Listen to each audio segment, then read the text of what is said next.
দর্শক, গতকালকে নির্বাচন কমিশন নিয়ে বেশ উত্তেজনা আমরা দেখেছি এবং শেষে রাতে এনসিপির সংবাদ সম্মেলন, প্রয়োজনে নির্বাচন দেরিতে হতে হবে, নির্বাচন তবুও সুষ্ঠু নির্বাচন হতে হবে, নিরপেক্ষ নির্বাচন হতে হবে, দেরিতে নির্বাচন হলেও কোনো আপত্তি নেই, বরং দেরিতে নির্বাচন হওয়াই ভালো, এরকম বলা যায় যে বয়ান যখন আমরা শুনলাম এবং নির্বাচন কমিশনে প্রচুর হই হট্টগোল হলো বিএনপি এবং এনসিপি নেতাদেরকে কেন্দ্র করে। গতকালকে আমরা দেখেছি দিনটাই গেছে যে এনসিপির এক ধরনের আধিপত্য বিস্তার করা এবং এনসিপির এক ধরনের বিজয়, কুমিল্লার দেবিদ্বারে বিএনপি প্রার্থীর মনোনয়ন বাতিল হয়ে যাওয়া, হাসনাতের বিজয়, তারপরেও এনসিপির বিএনপির বিরুদ্ধে এক গাদা অভিযোগ, বিষোদ্গার, এই ঘটনাগুলো দেখেছি। তার মানে গতকালটা এনসিপিময় ছিল। হঠাৎ করে আজকে ছাত্রদল নির্বাচন কমিশন ঘেরাওয়ের কর্মসূচিতে কেন গেল এবং আগামীকালকে আবারও এই ঘটনাটা ঘটবে এরকম জানিয়ে দেয়া হলো কেন? নির্বাচন কমিশন নিয়ে আদতে হচ্ছেটাকে, নির্বাচন কি 12ই ফেব্রুয়ারিতে হবে? চলুন একটু জেনে দেখি কি বলছে ছাত্রদল, তাদের দাবি কি, নির্বাচন কমিশন আদতে এখন তাহলে কি করবে। থাকবেন পলিটিক্স টিভির নিয়মিত আয়োজনে।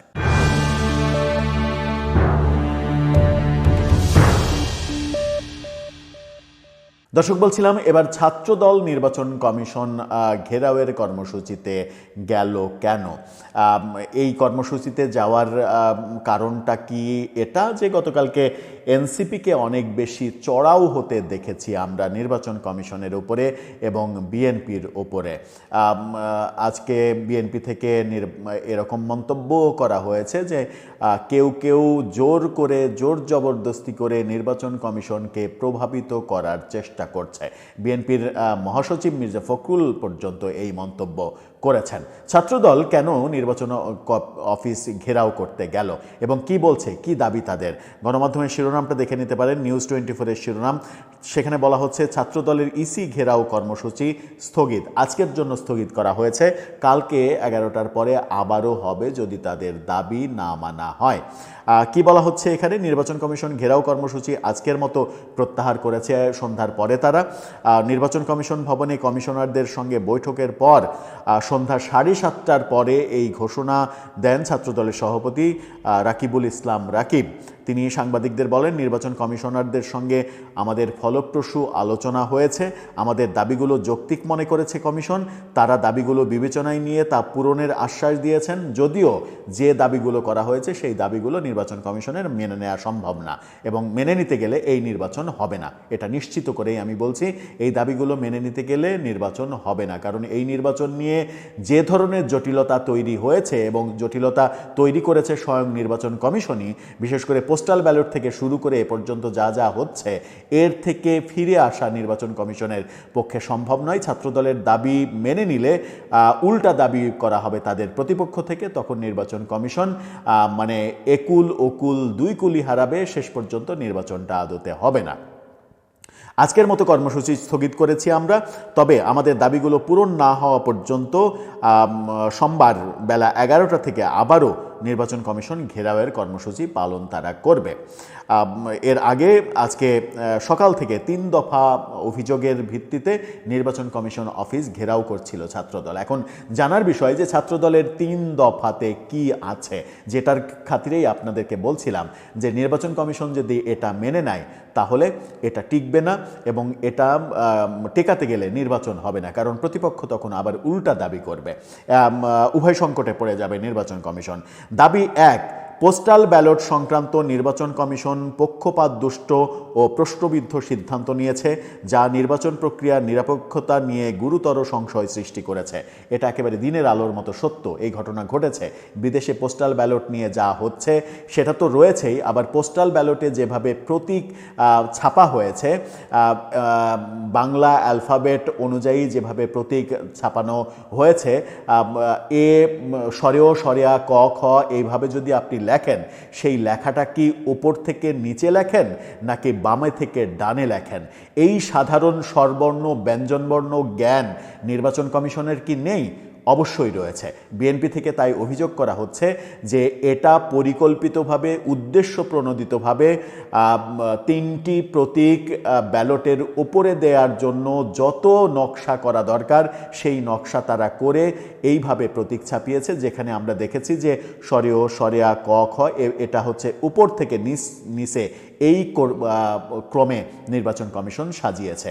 যদি এই ক্রমে নির্বাচন কমিশন না সাজাতো, যদি যেটা নিয়ম বাম থেকে ডান সরেও সরেয়া কিংবা ক খ গ ঘ এভাবে সিরিয়াল করত, মানে প্রতীকের অদ্যাক্ষর সেভাবে সিরিয়াল করত, তাহলে বিএনপির যে অভিযোগ দাড়িপাল্লা, শাপলাকলি এবং হাত পাখা 3টি প্রতীক ব্যালট পেপারের যে উপরে আছে সেই উপরে থাকতো না, সেটাও ভিতরে চলে আসতো। বিএনপির প্রতীকও ভিতরে থাকতো, ওই প্রতীকগুলোও ভিতরে থাকতো। এটা একেবারে সমীকরণ করেই বোঝা যায়। সুতরাং এখান থেকে যদি তারা ফিরে আসতে চান, তাহলে কি তাদের ফিরে আসা সম্ভব?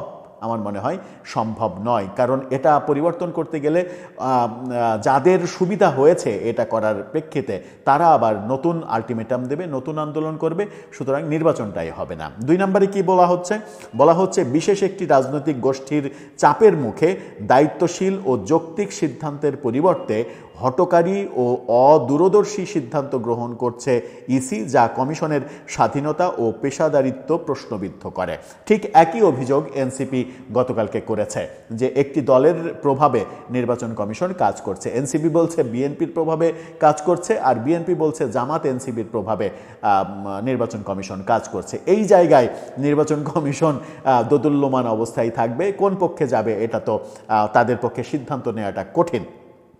3 নম্বর, বিশেষ রাজনৈতিক দলের প্রত্যক্ষ প্রভাব ও হস্তক্ষেপে শাহজালাল বিজ্ঞান ও প্রযুক্তি বিশ্ববিদ্যালয় ছাত্র সংসদ নির্বাচন বিষয়ে ইসি নজিরবিহীন ও বিতর্কিত প্রজ্ঞাপন জারি করেছে, যা বিশ্ববিদ্যালয়ে গণতন্ত্র চর্চার জন্য অশনি সংকেত। এটা খুবই যৌক্তিক দাবি, কারণ বেশ কিছুদিন আগে তফসিল ঘোষণার পরে নির্বাচন কমিশন বিজ্ঞপ্তি জারি করেছিল, প্রজ্ঞাপন জারি করেছিল, জাতীয় নির্বাচনের তফসিল হওয়ার পরে বাংলাদেশে কোনো সংগঠন, কোনো সংস্থা, কোনো প্রতিষ্ঠানের নির্বাচন হবে না। অর্থাৎ জাতীয় নির্বাচন 12ই ফেব্রুয়ারির আগে বাংলাদেশের কোনো প্রতিষ্ঠান, কোনো সংগঠন নির্বাচন করতে পারবে না। অথচ শাহজালাল বিজ্ঞান এবং প্রযুক্তি বিশ্ববিদ্যালয়ের নির্বাচন ব্যাপারে নির্বাচন কমিশন প্রজ্ঞাপন জারি করেছে যে তারা নির্বাচন করতে পারবে। এই যে এক মুখে দুই কথা, এই শাহজালাল বিজ্ঞান প্রযুক্তি বিশ্ববিদ্যালয়ে ছাত্র সংসদগুলোর যে নির্বাচনের ধারাবাহিকতা আমরা দেখছি, 5টা বিশ্ববিদ্যালয়ে ছাত্রদলের মানে একচেটিয়া পরাজয়, সেই পরাজয়ের ধারাবাহিকতা নির্বাচনের ঠিক আগে আবার যদি শাহজালাল বিজ্ঞান প্রযুক্তি বিশ্ববিদ্যালয়ে হয়, তাহলে সেটা জাতীয় নির্বাচনে খুবই বাজেভাবে ইম্প্যাক্ট পড়বে, যাতে সবথেকে বেশি ক্ষতিগ্রস্ত হতে পারে বিএনপি। সেটা তো একটা ক্লজ, অবশ্যই সেটা একটা কারণ, কিন্তু এই যে মানে সেটা বিএনপির অবস্থান যে মানে বিএনপি ক্ষতিগ্রস্ত হতে হবে, কিন্তু সেই আলোচনাটা যদি আমরা বাদ দিই, যদি আমরা নিরপেক্ষ আলোচনা করি, তাহলে নির্বাচন কমিশন একবার প্রজ্ঞাপন জারি করলো যে জাতীয় নির্বাচনের তফসিল ঘোষণার পরে আর কোথাও কোনো নির্বাচন হবে না। তাহলে আবার কেন তফসিল ঘোষণা করলো, স্পেশাল তফসিল, যে সব মানে কি বলে, সব মদ হারাম, একটা স্পেশাল কোম্পানির মদ, ওই মদটা হালাল। যদি এরকম কথা কেউ বলে, তাহলে কি সেটা নিয়মসিদ্ধ কথা হবে? মদ মানেই তো হারাম, অ্যালকোহল মানেই তো হারাম। সুতরাং একটা বিশেষ কোম্পানির তৈরি করা বোতল যদি কেউ বলে যে সব মদ হারাম কিন্তু শুধুমাত্র এই মদটা হালাল, তাহলে বুঝতে হবে যে বলছে তার এই বলার পেছনে বিশেষ কোনো পক্ষপাতিত্ব আছে, বিশেষ কোনো উদ্দেশ্য আছে। ওই কোম্পানির, যে কোম্পানি, সেই কোম্পানিকে বেনিফিটেড করার জন্য সে এই সিদ্ধান্তটা নিয়েছে। সুতরাং ছাত্রদল, যেটা বললাম যে ছাত্রদলের যে দাবিগুলো, 3টা দাবি, সেই 3টা দাবি নির্বাচন কমিশন মানতে গেলে বিপত্তি দেখা দেবে, অন্য পক্ষ খেপে যাবে। সুতরাং এই যে নির্বাচন, 12ই ফেব্রুয়ারির যে নির্বাচন, সেই নির্বাচনে একটা বড় আঘাত আসতে চলেছে। দর্শক, আপনার মতামত জানিয়ে এই ব্যাপারে লিখতে পারেন আমাদের কমেন্ট বক্সে।